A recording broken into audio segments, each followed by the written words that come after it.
नमस्कार, मैं हूं दीपक चौरसिया और हमारी इस खास पेशकश वोट वॉर में आपका स्वागत है। और मेरे साथ है मेरी सहयोगी Pinky Dhankhar.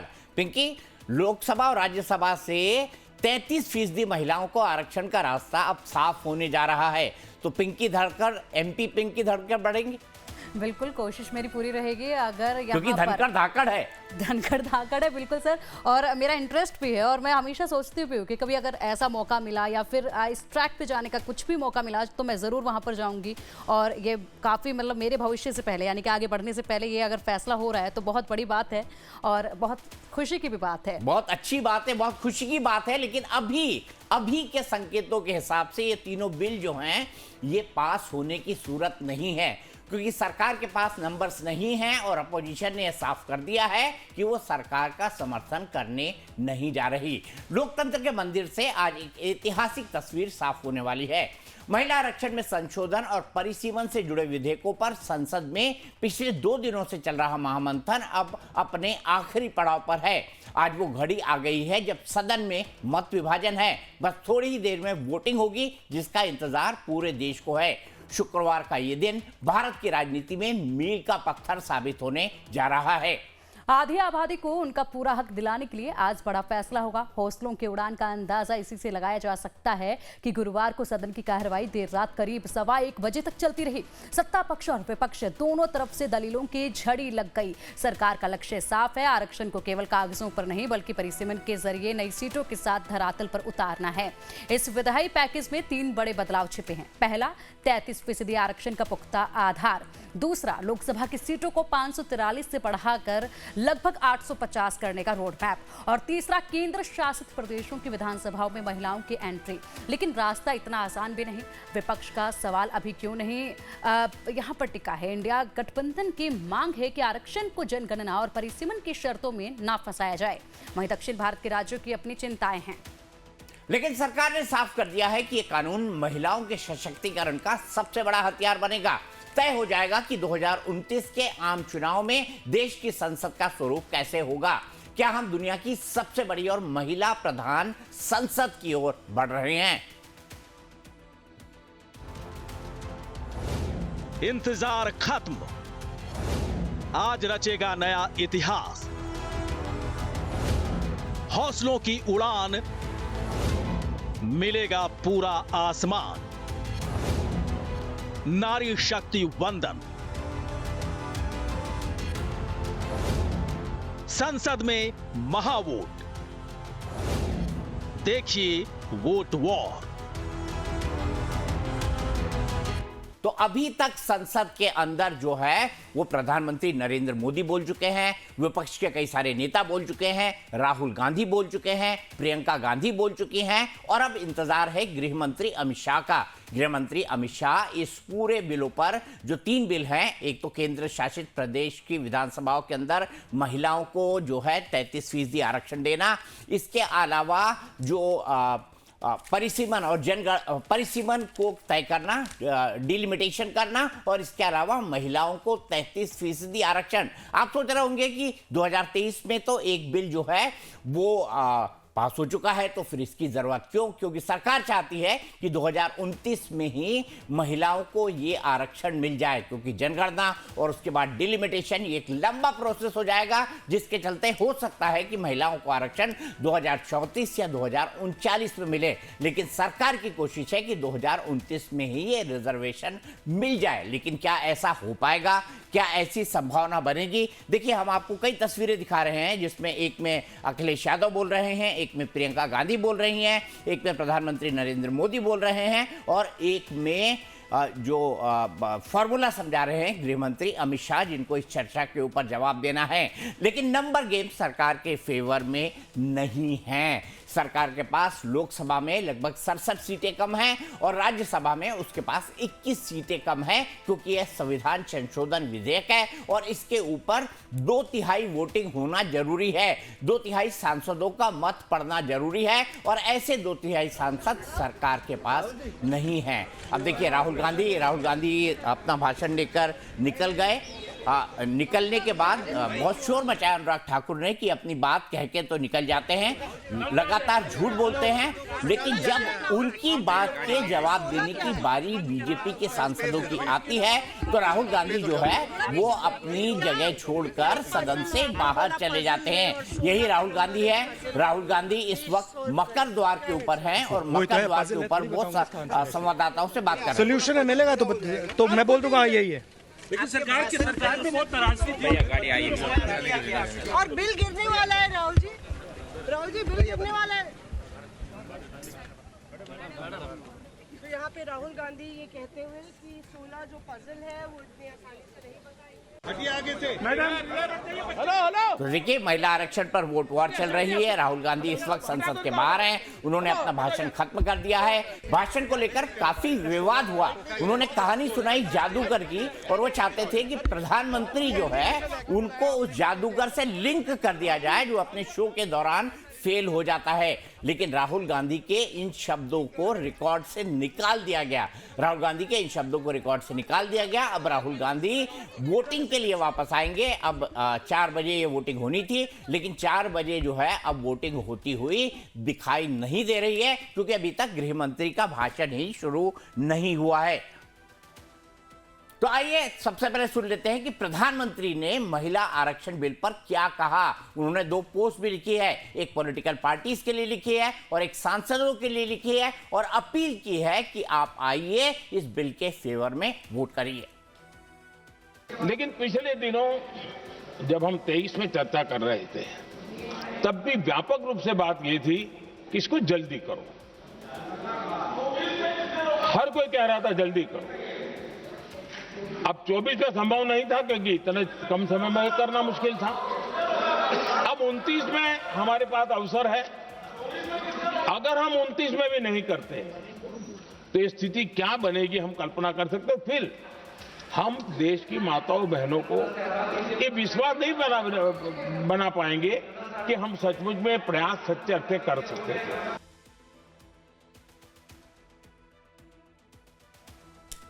The first truth is that this is not a women's bill. This is nothing to do with the empowerment of women. There is a women's bill. It was passed in 2023 in this house itself.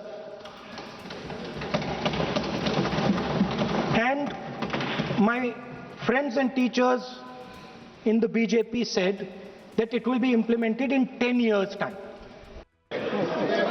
पूरी योजना बना रखी है। चाणक्य आज अगर जिंदा होते तो वो भी चौंक जाते आपकी राजनीतिक कुटिलता पे।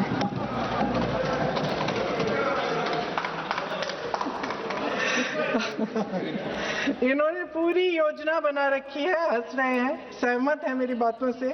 राष्ट्र के हित में कुछ करते नहीं है, विरोध करेंगे। बेचारे मोदी जी इतना बड़ा कदम उठाने वाले हैं। सबको इनका साथ देना चाहिए राजनीति से ऊपर उठकर, और ये कर करके विपक्ष को धर्म संकट में डाल दो। महोदय, राजनीति में कुटिल होना अपनी जगह है, शायद हमें और थोड़ा होना भी चाहिए इस तरफ वालों को, लेकिन सत्ता बनाए रखने की महत्वाकांक्षाओं को परे करके देश के हित के लिए सही निर्णय लेना अलग। देखिए, जनता को धोखा देने का काम कांग्रेस करती आई है। प्रियंका वाड्रा गांधी को एक बात जरूर याद करना चाहिए कि 6 दशकों तक कांग्रेस की सरकारें इस देश में रही हैं। महिलाओं को कभी भी वो हिस्सेदारी नहीं मिली जिसके वो हकदार हैं। अब प्रधानमंत्री नरेंद्र मोदी जी के कार्यकाल की एक बड़ी उपलब्धि के तौर पर इसे महिलाएं देख रही हैं, और ये राजनीतिक संकीर्णताओं से उबरकर राष्ट्रहित में कांग्रेस को अपने रवैये में बदलाव करना चाहिए और तीनों बिल्स के सफलतापूर्वक पारित किए जाने में उन्हें अपना योगदान समर्पित करना चाहिए। पॉलिटिकल रंग कौन दे रहा है मोदी जी? क्या आप सारी दुनिया को ऐसा मानते हो कि वो आपकी समझते नहीं? आपको 2023 में एक्ट पारित हो चुका है। अब आपको डिलिमिटेशन सेंसस करके डिलिमिटेशन करके इसे लागू करना था। सारा देश सुधर कर रहा था। सडनली 4 राज्यों में आपका डिब्बा गोल हो रहा है। तो उस सत्र में नहीं, एक सत्र बुला रहे हैं जब बंगाल और तमिलनाडु का चुनाव चरम पर, 3 दिन का, और उसमें ला क्या रहे हैं, दिखाने को 33% आरक्षण, और उसके अंदर खंजर है, छुरी है, संविधान को काट देने की। तो आइए आपको सीधे लिए चलते हैं संसद, जहां से मेरे सहयोगी कमलेश इस वक्त मौजूद हैं। कमलेश, संसद में क्या हो रहा है? 4 बजे गृहमंत्री अमित शाह को बोलना था, लेकिन अभी तक बहस ही चल रही है। गृहमंत्री का भाषण कब होगा, वोटिंग कब होगी? देखिए दीपक जी, शाम 5 बजे केंद्रीय गृहमंत्री अमित शाह का भाषण होगा और अमित शाह विपक्ष द्वारा उठाई गई तमाम आपत्तियों का जवाब देंगे, क्योंकि कुल प्रधानमंत्री ने खुद ही कहा था कि जो तकनीकी विषय है, सेंसस कब होगा, डिलिमिटेशन क्या होगा, क्या तकनीकी समस्या है, तमाम बातों पर जिक्र का जवाब केंद्रीय गृहमंत्री अमित शाह देंगे। और कल उन्होंने थोड़ी देर की ब्रीफ इंटरफेरेंस की थी उन्होंने, और उन्होंने ये भी समझाया था लोगों को, सांसदों को खासकर, कि साउथ के स्टेट्स के की जो संख्या है लोकसभा में वो कम नहीं होगा, बल्कि उल्टा ही बढ़ेगी। लेकिन मेरी जानकारी ये है कि अपोजिशन पार्टी की तरफ से लगातार ज़बरदस्त विरोध किया जा रहा है, और उस विरोध के बीच चूँकि ये 2/3 बहुमत सरकार को चाहिए होगी, और 2 कंडीशन है इस बिल को पारित कराने के लिए। पहला कंडीशन तो ये है कि जो सदन में मौजूद संख्या है उसका 2/3 या फिर पूरे संख्या का 50% +1। तो दोनों ही परिस्थिति में, पहली परिस्थिति में 50 + 1 तो सरकार के साथ ये आंकड़ा जाता, लेकिन जो 2/3 बहुमत की बात कही जा रही, वो 2/3 बहुमत सरकार के समर्थन में नहीं जुट पा रहा है। खासकर लगभग 68-70 जो वोट है वो सरकार को मैनेज करना पड़ेगा, वो मैनेज अभी तक नहीं हो पा रहा। तो ऐसी स्थिति में मुझे लगता है कि ये बिल अब खटाई में पड़ चुका है, और जो चक्रव्यूह कह सकते हैं आप प्रधानमंत्री नरेंद्र मोदी और केंद्रीय गृहमंत्री अमित शाह ने बनाया था, वो चक्रव्यूह कहीं ना कहीं विपक्ष ने, आप कह सकते हैं, उसको भेद दिया है। और भेद इसलिए दिया है कि विपक्ष ने एक बात पकड़ ली है कि डिलिमिटेशन, क्योंकि डिलिमिटेशन कमीशन का गठन करना सरकार के जिम्मे जरूर है, सरकार के अधिकार में जरूर, लेकिन डिलिमिटेशन कमीशन कितनी सीटें बढ़ाएगी वो सरकार तय नहीं कर सकती। दूसरी सबसे बड़ी बात कि जो ओबीसी आरक्षण का पासा फेंका है विपक्ष ने, उस पर बीजेपी बैकफुट पे है। और तीसरी सबसे महत्वपूर्ण बात कि कांग्रेस पार्टी या अपोजिशन पार्टी सरकार की मंशा पिछले सवाल उठा रही है कि जब आपको ओबीसी आरक्षण देना ही था तो 2023 में जब आपने पास किया तो उसको ही इम्प्लीमेंट क्यों नहीं किया, और आनंद फानन में 16 अप्रैल को कि रात में आपने वो बिल को इम्प्लीमेंट कर दिया, कानून लागू कर दिया, कि आपको डर था कि कहीं ना कहीं उसकी मियाद खत्म हो जाएगी तो वो बिल भी खत्म हो जाएगा। तो ऐसी स्थिति में मुझे नहीं लगता कि सरकार के पास अभी वो आंकड़ा है। अब जब आंकड़ा नहीं है तो सरकार के पास 2 ही विकल्प होगा, सरकार या तो डिफीट कर जाए, ये दिखाने की कोशिश करे कि हम महिलाओं के हक में लड़ते हुए हम डिफीट हुए हैं, बलिदान हुए हैं। और दूसरा सरकार के पास ये विकल्प है कि अगर इसको बिल को बचाना चाहती है तो सेलेक्ट कमेटी को भेज दे या फिर उसको जेपीसी का गठन कर दे। तो ये 2 ऑप्शन सरकार के पास है, क्योंकि अभी तक क्लियर सरकार की ओर से कोई रुख नहीं किया गया है। तो अभी केंद्रीय गृहमंत्री अमित शाह के भाषण का इंतजार कीजिए, उसके बाद ही ये क्लियर होगा कि क्या सरकार इसको डिफीट फेस करने जा रही है या फिर इसको सेलेक्ट कमेटी भेजने जा रही है। ठीक है, क्या कोई वाया मीडिया भी निकाला जा सकता है कि जो पुराना बिल है जिसको कल नोटिफाई किया गया है, जिसको 2023 में पास किया गया था, उसी के आधार पर 2029 में रिजर्वेशन दे दिया जाए, क्या यह भी संभव है? देखिए दीपक जी, वो बिल्कुल संभव नहीं है। इसलिए संभव नहीं है कि 2023 में जो बिल पारित किया गया था उसमें 2 क्लाउज है। पहला क्लाउज ये है कि उसमें साफ साफ लिखा हुआ है कि आप पहले सेंसस कराएंगे, जनगणना कराएंगे, और जनगणना कराने के बाद, क्योंकि जनगणना की प्रक्रिया शुरू है, जनगणना की प्रक्रिया 2027 दिसंबर तक खत्म हो रही है, 2028 तक वो इम्प्लीमेंट होगा, 2028 के जनवरी तक फरवरी तक इम्प्लीमेंट होगा। उसके बाद आपको सेंसस कमीशन बनाना पड़ेगा, सेंसस कमीशन समय लेगी, तो सेंसस कमीशन के पास इतना पर्याप्त समय नहीं होगा कि वो पूरे लोकसभा कॉन्स्टिट्यूंसी को रिकंस्टिट्यूट कर पाए। तो ऐसी स्थिति में 2029 तो बिल्कुल नहीं होगा दीपक जी, लेकिन उस 2029 के बाद कभी भी, चूंकि कम से कम सेंसस कमीशन को कंस्टिट्यूट करने में पूरा कम से कम 2 साल का वक्त चाहिए, और भी सेंसस कमीशन के पास वक्त नहीं बचेगा। तो ये 2029 में लागू होना बिल्कुल संभव नहीं है।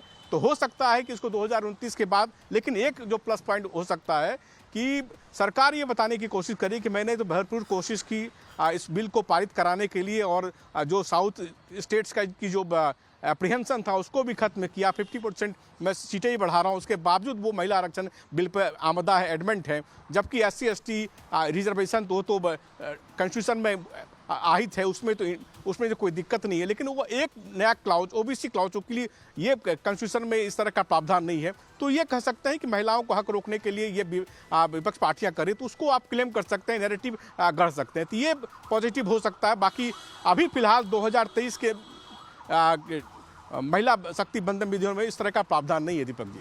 अच्छा, दर्शकों को समझाने के लिए तीन जो अमेंडमेंट हैं वो लाए गए हैं, इसमें से कौन सा संविधान संशोधन है जिसके लिए 2/3 बहुमत की जरूरत है? देखिए दीपक जी, पहले तो 2000 चूंकि ये कॉन्स्टिट्यूशन अमेंडमेंट इसलिए भी कही कि 2023 में जो कानून जिसको रात में इम्प्लीमेंट किया गया, जिसको अमल में लाया गया, उसमें संशोधन करना पड़ेगा। तो उसमें संशोधन कर लिए कि उसमें से डिलिमिटेशन का जो प्रोसेस उसको अलग करना पड़ेगा।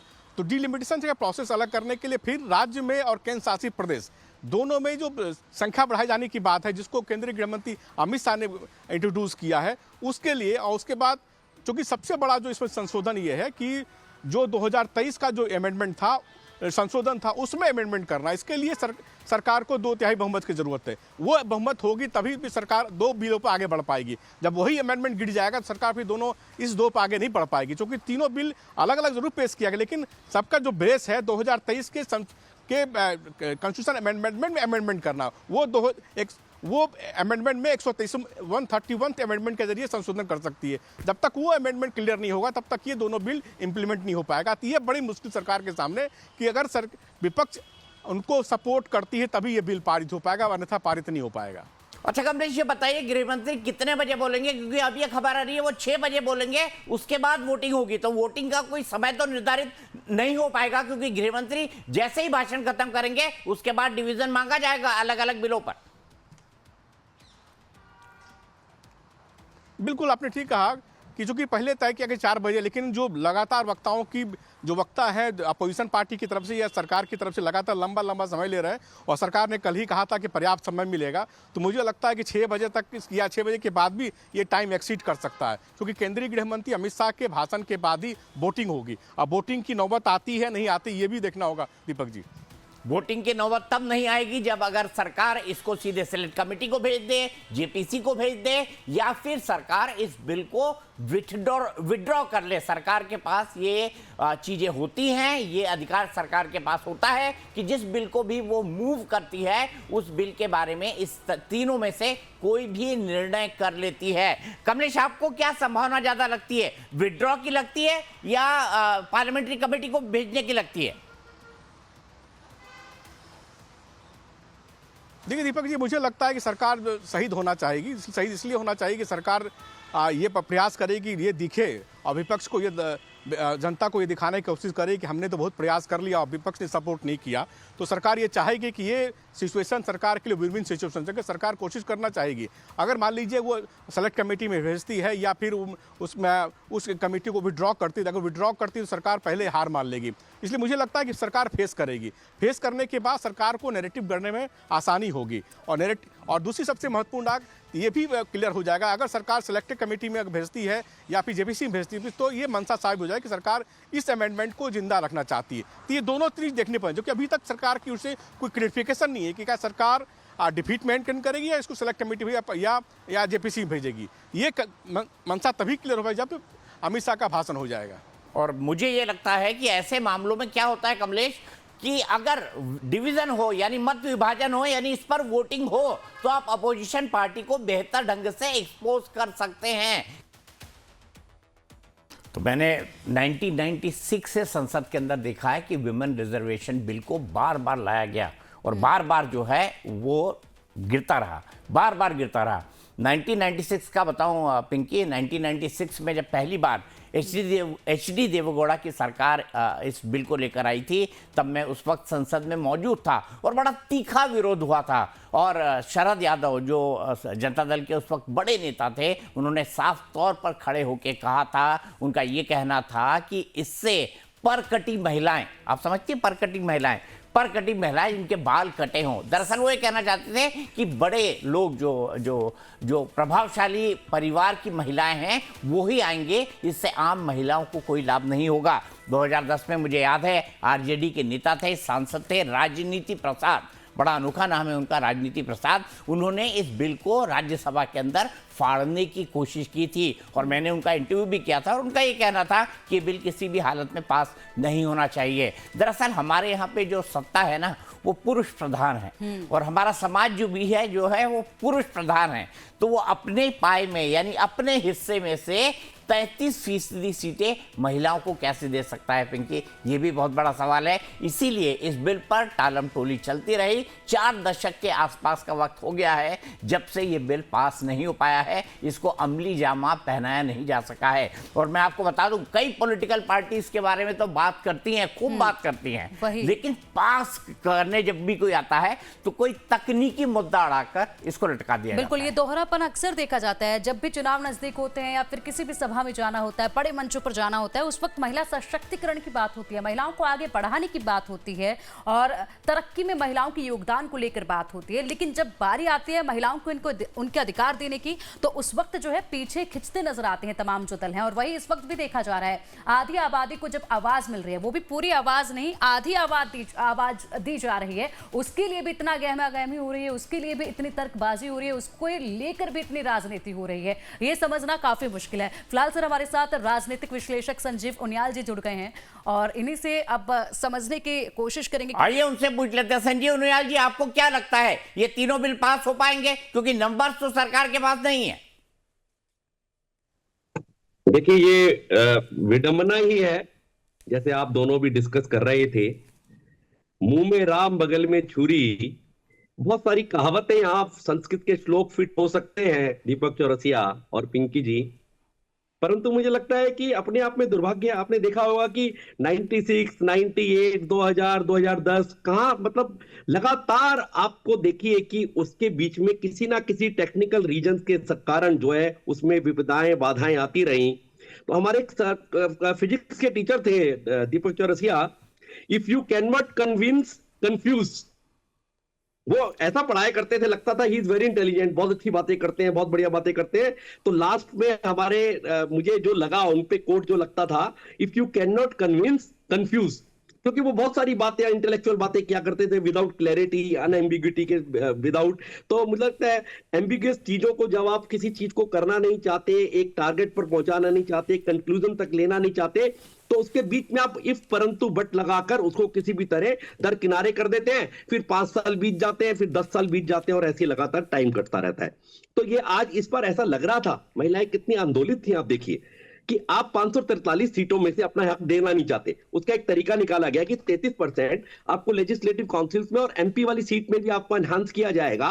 तो उसके लिए परिसीमा जो थी, जो डिलिमिटेशन था, उसके लिए आपको उसको पहले से अमेंड करने की आवश्यकता थी। तो 2 बिल वो थे और तीसरा बिल ये था, उन पर आपने फिर से विपदाएं लगाई। पहले आपने सेंसस को 1971 से आप इसको अप्लाई कर रहे थे, अभी आज तक भी वो अप्लाई हो रहा है, 1971 की जो है सेंसस जनगणना, परंतु 2011 की जनगणना को भारतीय जनता पार्टी ने इस बार लिया कि इसको कंसीडर करते हैं, क्योंकि अगली जनगणना आएगी तो 2030 के बाद ये बिल चला जाएगा।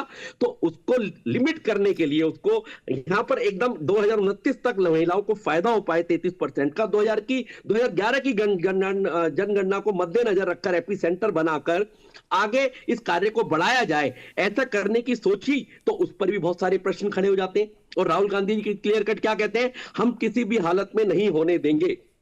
क्या नहीं होने देंगे आप? क्लैरिटी से क्या निकल कर आ रहा है इसमें कि आप महिलाओं को आगे नहीं आने देंगे। मेरी दादी आगे आएगी, मेरी बहन आगे आएगी, मेरे रिश्तेदार आगे आएंगे, और करप्ट जो नेता हैं वो अगर चारा घोटाला में फंस जाएंगे वो अपनी श्रीमती को आगे ले आएंगे, और किसी की एफआईआर होगी तो उस एफआईआर में क्रिमिनल कॉन्सिक्वेंसेस से बचने के लिए आपको पद छोड़ना है तो मैं अपनी बहन, बेटी, बहू को लेकर आ जाऊंगा।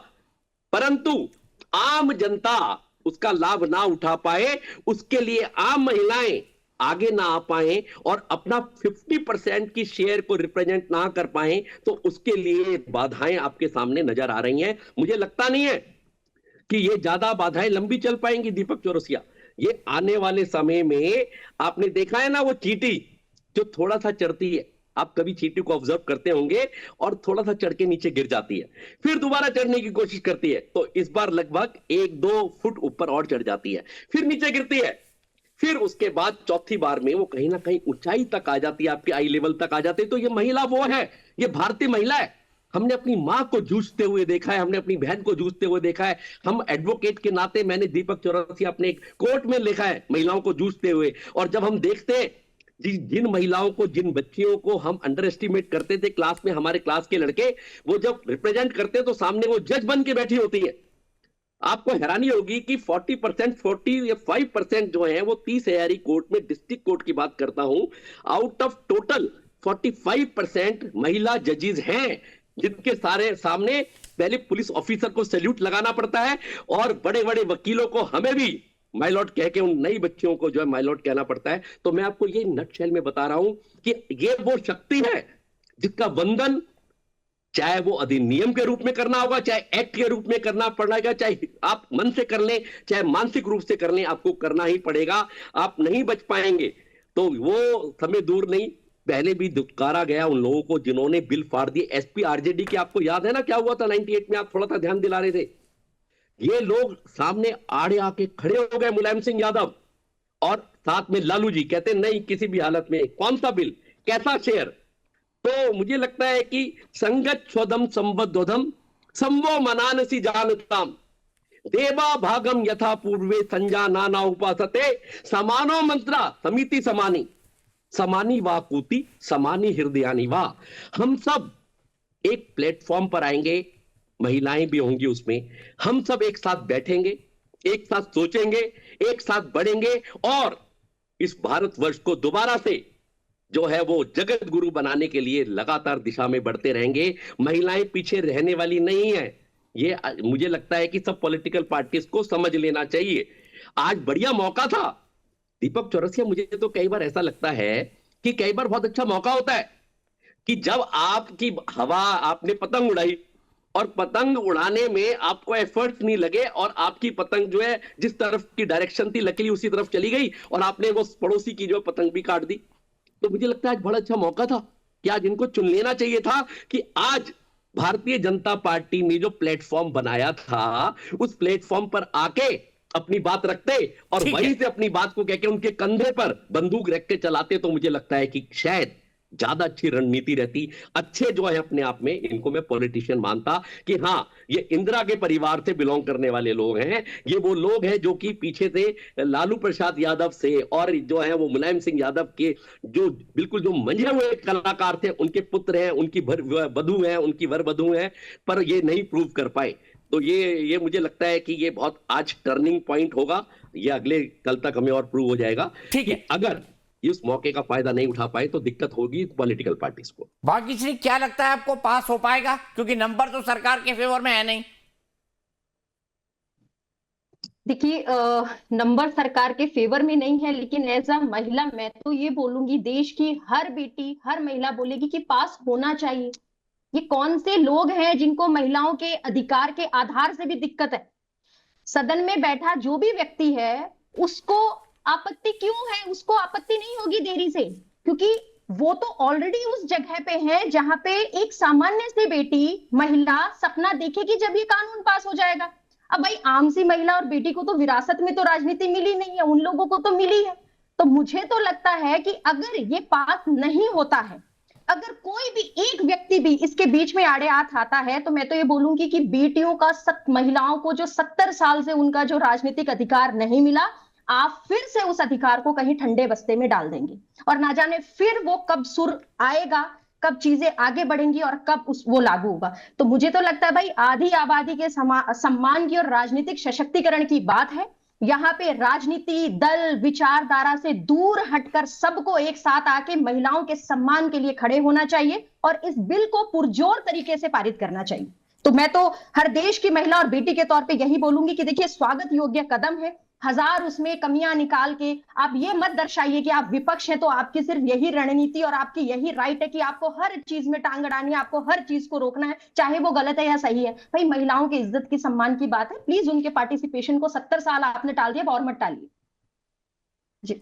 ठीक है रवनीश जी, 360 का आंकड़ा कैसे पहुंचा जाएगा यहां तक? कौन से दल से उम्मीदें सबसे ज्यादा भारतीय जनता पार्टी को सहयोग की?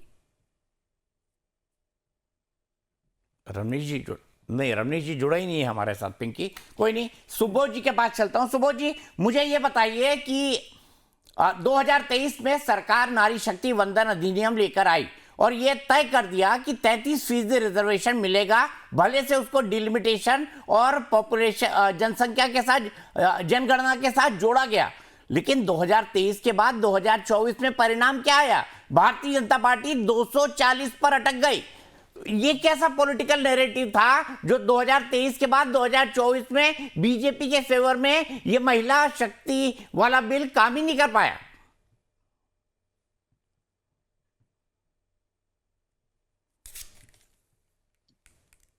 किनसे पूछा आपने?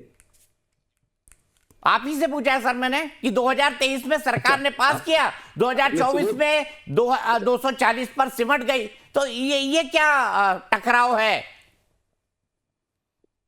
भाई?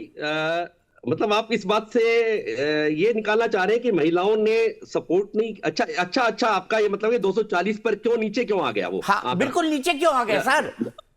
इसका मतलब आधी आबादी की महिलाओं ने बीजेपी के समर्थन में उस तरीके से वोट ही नहीं किया जैसा इस बिल के पास होने के बाद करना चाहिए था। तो इसमें महिलाओं को मुझे लगता है कि ऐसा नहीं है शायद। और भाग्यश्री जी जो कह रही थी और पिंकी जी भी बैठी हैं, तो हमारे यहाँ थोड़ी सी ये हल्की सी दिक्कत तो है कि ये सारे ही वोट जो उनकी सीटें कम आई, दीपक चौरसिया, उसमें सारी महिलाएं नहीं थी। ओवरऑल मुझे लगता है कि कई बार बहुत सारे फैक्टर्स काम करते हैं, पर यह भी एक इंपॉर्टेंट फैक्टर है। आप ठीक कह रहे हैं, अगर 50% महिलाएं एकजुट होकर वोट देंगी तो शायद ऐसा नहीं होता। दूसरा पक्ष जो है दीपक चौरसिया, ये देश हमें नहीं भूलना चाहिए। आप तो जानते हैं, आप तो ऐसे बैकग्राउंड से हैं, मुझे लगता है यूपी बैकग्राउंड से हैं, जहां पर जाति और हमारे यहाँ जो जाति पंथ ये सब बहुत बड़ा रोल प्ले करते हैं। तो कहीं ना कहीं विपक्ष जो है, जो इस तरह के इन रोड्स बनाकर आपको डिवाइड एंड रूल वाली जो पॉलिसी थी, बटेंगे तो कटेंगे वाला वो नारा नहीं था पहले शायद, पर अब चीजें बदलेंगी। मुझे ऐसा लगता है 4-5 सालों में चीजें बदली हैं और आने वाले टाइम में चीजें और बदलेंगी, क्योंकि मुझे कई बार ऐसा लगता है कि चाणक्य का वो श्लोक बिल्कुल 100% बैठता है, प्रारभ्यते ना खलु विघ्न महीन नीचे, प्रारभ्यते विघ्न विहीने वीरमंती मध्या, विघ्नई पुनः पुनरपि पत्री भन्ने माना, प्रारभ्य उत्तम जना ना परितेजंती। कुछ लोग लाइफ में कार्य शुरू नहीं करते, वो पहले ही डर जाते हैं कि अरे अगर हम कार्य शुरू करेंगे तो पता नहीं क्या होगा, हम वो काम कर पाएंगे नहीं कर पाएंगे, कुछ दुविधाएं आएंगी, कुछ बीच में जो है कष्ट होंगे, तो वो काम शुरू नहीं करते। प्रारंभते ना खुलू, प्रारंभ ही नहीं करते। कुछ लोग जो द्वितीय श्रेणी के लोग होते हैं दीपक चौरसिया, वो काम शुरू करते हैं। आपके साथी भी होंगे बहुत सारे, पिंकी जी के भी होंगे, भाग्य के भी होंगे, जिन्होंने आपके साथ मीडिया में गए होंगे, कुछ लोग मैं एडवोकेट हूं गए होंगे, वो जाके आधे रास्ते वापस आ गया, नहीं ये तो बहुत ही चैलेंजिंग जॉब है भाई, हमारे बस की नहीं है, हमारे पास टाइमिंग्स नहीं है, उन्होंने यू टर्न ले लिया। पर कुछ ऐसी श्रेणी के लोग होते हैं जो कि जिद करते हैं अपने आप से, अपनी जो लिमिटेशंस हैं उनको डिलिमिट करते हैं, अपनी शक्तियों को दोबारा से संजोते हैं और नई शक्ति के साथ, नई ऊर्जा के साथ दोबारा से उस कार्य में लग जाते हैं, जब तक कि उनको मंजिल नहीं मिलती। और सारे सक्सेसफुल लोग उन्हीं में से। मैं ये नहीं कह रहा कि भारतीय जनता पार्टी शायद ऐसा ही इसी श्लोक पर उनको जो है उनके सारे एलिमेंट्स फिट बैठ रहे हैं, मैं ऐसा नहीं कह रहा, परंतु एक आम साधारण भाषा में मैं आपको समझा रहा हूं। अगर भारतीय जनता पार्टी की या इस आइडियोलॉजी की अगर आप बैकग्राउंड देखते हैं तो लगभग ऐसी थी, एक से शुरू होना, फिर नीचे आ जाना, फिर ग्राफ ऊपर जाना, फिर नीचे, तो लगातार द्वंद करते रहना, लगातार लड़ते रहना, लगातार समाज के साथ खड़े रहना। तो मुझे लगता है कि ये बिल हो सकता है कि अभी हो सकता है दुविधा में हो, परंतु ये बिल पास होगा ही। महिलाओं को रोकने वाले मुझे नहीं लगता कि ऐसा कोई दमदार व्यक्ति या ऐसी दमदार आइडियोलॉजी होगी, ऐसी पॉलिटिकल पार्टी होगी जो कि बहकाकर महिलाओं को इस बिल को आज तो रोक पाएगी, पर आपको यह सोचना पड़ेगा कि हमने इस बिल को रोक के महिलाओं को नहीं रोका, हमने अपनी मां को रोका, हमने अपनी बहन को रोका, हमने अपनी बेटी को रोका। तो वो मुझे लगता है कि जब वो बायोलॉजिकल बात, बिल्कुल सही कह रहे हैं। फिलहाल बीजेपी से नेता रवनीश जी हमारे साथ जुड़ चुके हैं। रवनीश जी, 360 का ये आंकड़ा बीजेपी कैसे पार कर पाएगी, कैसे यहां तक पहुंचा जाएगा? कौन से दल से सबसे ज्यादा सहयोग की उम्मीद है इस वक्त बीजेपी को नजर आ रही है? किसमें सेंध लगाई जाएगी? देखिए, इसके लिए मुझे लगता है भारतीय जनता पार्टी सबसे पहली बात तो अपने आप में ही बहुत सक्षम है, लेकिन जहां तक सहयोगी की बात है, एनडीए घटक की बात है, उसमें टीडीपी की बात करें, चाहे जेडीयू की बात करें, चाहे उसके साथ साथ जो बिहार में आप चिराग पासवान जी की पार्टी है उसकी बात करें, ये तमाम लोग, सारे के सारे लोग जो है सहयोग करेंगे। सहयोगात्मक प्रवृत्ति मुझे लगता है विपक्ष की तरफ से यदि शायद आज मिलने को मिलता तो मुझे लगता है बहुत अच्छी बात होती, क्योंकि आज ये खास करके देखा जाए महिला अधिनियम, नारी शक्ति वंदन अधिनियम बिल जो है ये महिलाओं के लिए है, 50% आबादी की है। और ये बात सच, नियाल जी की बात से मैं 100% मुझे लगता है मैं सहमत हूं कि आज नारी शक्ति अधिनियम की बात किया जाए तो नारी शक्ति तो हमारे इतिहास में ही है कि हमारी मातृशक्ति को आगे बढ़ाने की दायित्व मुझे लगता है हर एक जनमानस के अंदर होना चाहिए। और राहुल गांधी विपक्ष के सिर्फ नेता नहीं है, वो भी, उनकी भी माँ है, उनकी भी बहन है। क्या वो अपनी माँ बहन को आगे बढ़ाना नहीं चाहते हैं क्या? नारी शक्ति अधिनियम बिल में कोई भी रोड़ा अटकाता है। 27 साल का वनवास आज खत्म हुआ। विपक्ष सरकार ने महिला आरक्षण को 27 साल तक लटकाए रखा, लेकिन आज प्रधानमंत्री मोदी जी ने, जैसा कि ये तो 2023 में ही पास हो चुका है, लेकिन इसको हकीकत में बदलने की जो एकमात्र जो शक्ति के रूप में आए वो प्रधानमंत्री मोदी जी। संसद में महिलाओं की गूंज अब दिखाई देती है। जब लोकसभा, राज्यसभा, विधानसभा में महिलाओं के लिए 33% सीटें आरक्षित होगी, जिससे नीति निर्धारण में उनकी सीधी भागीदारी होगी। आज मैं अभी कल ही मैं छत्तीसगढ़ से आया हूं। मैं वहां के महिला शक्ति को देखा। लक्ष्मी राजवारी जो कि वो एक मंत्री हैं, और कितना बेहतरीन तरीके से छत्तीसगढ़ को संवारने में उसको वो काम कर रही हैं। कितना ज्यादा डेवलपमेंट महिलाओं के लिए आंगनवाड़ी में, ये सब में वो कर रही हैं। आज प्रधानमंत्री अन्नपूर्णा देवी को देखिए, ऐसे तमाम सारे आज जो शक्ति, सुषमा स्वराज की बेटी जो है उनको आप देखिए, चाहे आप सामवी चौधरी को देखिए, आज ऐसे तमाम सारे लोग को आगे आना चाहिए जो कि महिला शक्ति, नारी शक्ति है। और सिर्फ ये प्रधानमंत्री मोदी के लाए हुए बिल नहीं है। नारी शक्ति अधिनियम नाम देकर देश की आधी आबादी को समान दृष्टि से देखा जाना चाहिए। मजबूती राजनीतिक इच्छा शक्ति होनी चाहिए। यत्र नारी से पूजनते रमनते तत्र देवता। हम सिर्फ बातें को कहेंगे क्या? सिर्फ मनुस्मृति की बातों को हमें याद दिलाने की जरूरत है क्या? जहां पिछली सरकारों में बिल फाड़े गए, वहां प्रधानमंत्री मोदी जी ने नए संसद भवन की शुरुआत में ही करते ही ऐतिहासिक बिल के साथ की। नहीं, रमनीश जी सुनिए ना, सम्मति का प्रयास। सुनिए, एक बात सुनिए रमनीश जी, आप सरकार हैं, आप जानते हैं कि इसके लिए आपको संविधान संशोधन लगेगा, इसके लिए आपको 2/3 बहुमत लगेगा, वो आपके पास नहीं है।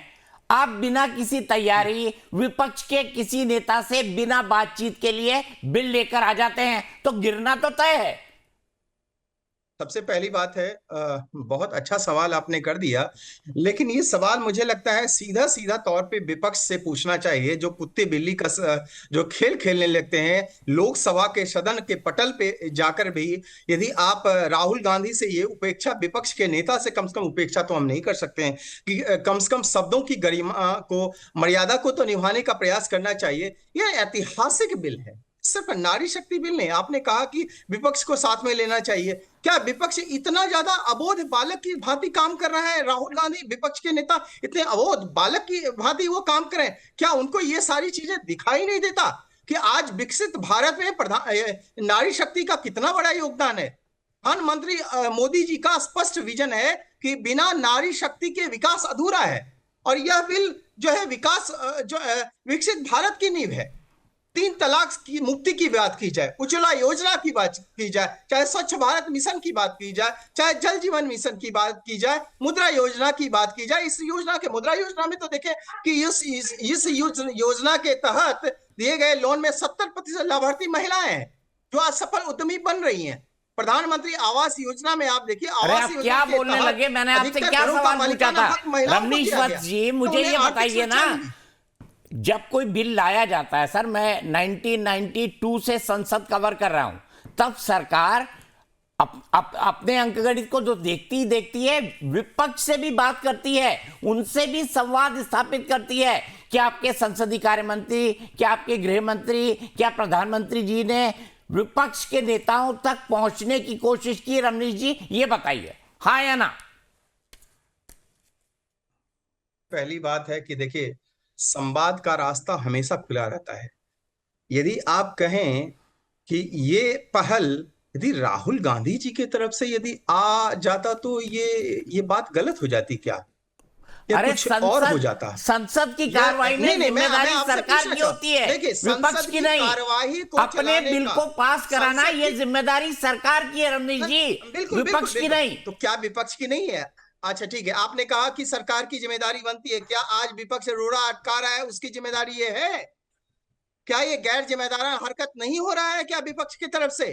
क्या विपक्ष की जिम्मेदारी सारी की सारी ट्रिपल तलाक की बात की जाए, चाहे हम धारा 370 की बात की जाए, चाहे राम मंदिर, हर एक मुद्दे पे सिर्फ और सिर्फ विरोध का स्वर विपक्ष का यही काम है? पाकिस्तानी परस्ती वाली सोच ला करके, आप ईरान वाली सोच ला करके आप राहुल गांधी जी क्या साबित करना चाहते हैं? महिलाओं को जिस तरह से ईरान में आप देखिए, इराक में देखिए, चाहे पाकिस्तान में देखिए, बांग्लादेश में देखिए, महिलाओं को एक पैर की जूती समझा जाता है। आप यही चाहते हैं, लेकिन प्रधानमंत्री कहते हैं कि नहीं, जो हमारे मनुस्मृति में कहा गया है उसको हम इस सदन के पटल पे चरितार्थ करेंगे। और मुझे लगता है उन तमाम पार्टियों को आना चाहिए जो राहुल रमनीश जी, लेकिन जब एनडीए के पास 353 का आंकड़ा था और बीजेपी के पास भी 303 का आंकड़ा था, तो क्या उस वक्त इस बिल की जरूरत महसूस नहीं हुई थी? देखिए 2023 में आपको शायद पता होगा, उनियाल जी बहुत वरिष्ठ में से है, वकील भी हैं आप, और देश के सबसे बड़े नामचीन पत्रकार हमारे सामने हैं। क्या आप ये इस बात को भली भांति जानती हैं कि 27 साल तक ये बिल लटका रहा? कौन जिम्मेदार होगा आखिर?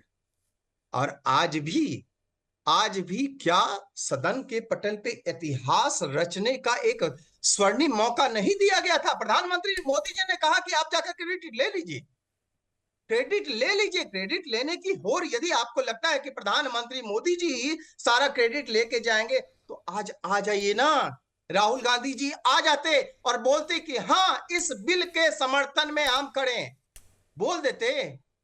आखिर किसने रोक रखा है आपको? किसने रोक रखा है? ऐसे ऐतिहासिक बिल पे मुझे लगता है कि बिल्कुल भी कहीं से भी कोई इफ एंड बट नहीं होना चाहिए। सीधे आप बोले कि हाँ इस बिल के समर्थन में है। नारी शक्ति अधिनियम है, नारी की सशक्तिकरण है। नारी शक्ति जागेगी तो हमारा भारत जागेगा।